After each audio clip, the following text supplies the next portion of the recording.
Hey, are you an immigrant? Do you know someone who is? Maybe you're a second generation immigrant, or maybe you teach a class where like 90% of them are. Whichever way, immigration is undoubtedly everywhere, so it must be a pretty good idea, right? Wrong! In fact, it could be pretty detrimental if done for the wrong reason. And here's why.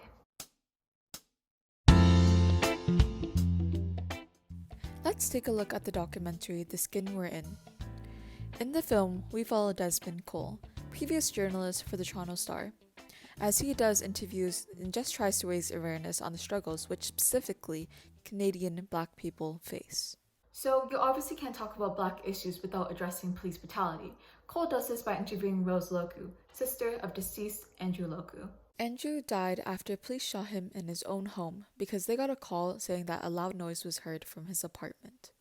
This story only grows more sad as Rose tells us why they came to Canada, to flee violence. We arrived to Canada in 2002, but that one is back home in South Sudan.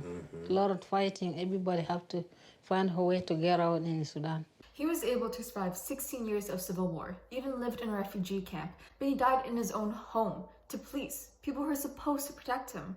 He died from systematic racism in a country he fled to because his own was experiencing a war, which the root cause of could be traced back to colonialism. Another example of this is the Bagazi family. They came to Canada obviously for a better life, but still are at a disadvantage no matter where they go because of the color of their skin.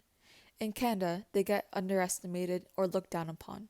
There's like a lot of ignorance as to like where we come from. How come you speak good English and you're from Africa? You know, stuff like that. Like they expect less of you because you're an immigrant or I don't know, maybe because we're Black.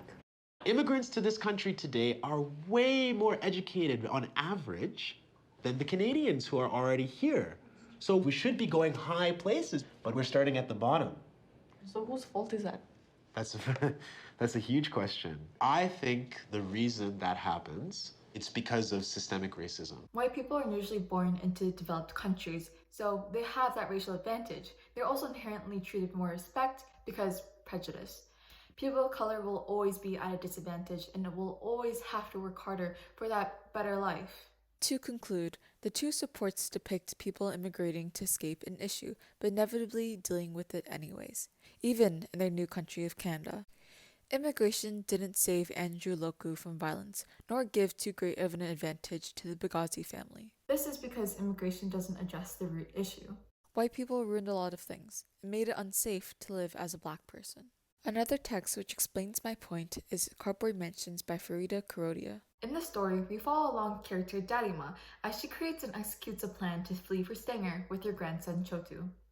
She does this as she has met a dead end.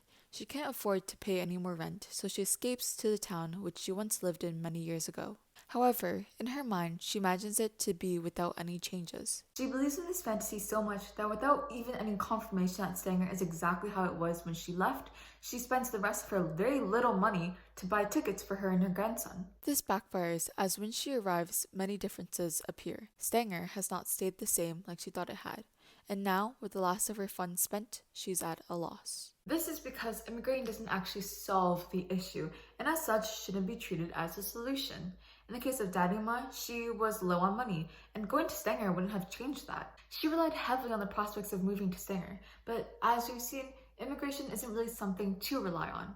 As someone who's made a whole video essay about why we should celebrate Canada, this is my very own salute to Canada. Salute to Canada. As well as someone whose family bought many fireworks for Canada's Day.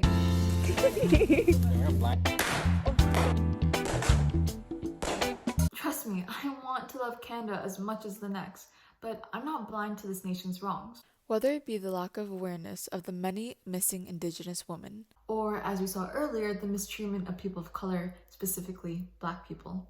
Desmond Cole recognizes this, describing Canada as a country that hides many of its wrongdoings, subsequently garnering a clean and loving reputation. The country has become this safe haven, idealized to a point beyond recognition, much like how Darima treats Stanger. Reality is a very different story, and when people immigrate, they tend to have that realization, and well, it's never fun, obviously. So don't follow in Daddy Ma's footsteps, or any other immigrants at that. Understand that immigration doesn't actually solve the conflict. Thank you for listening.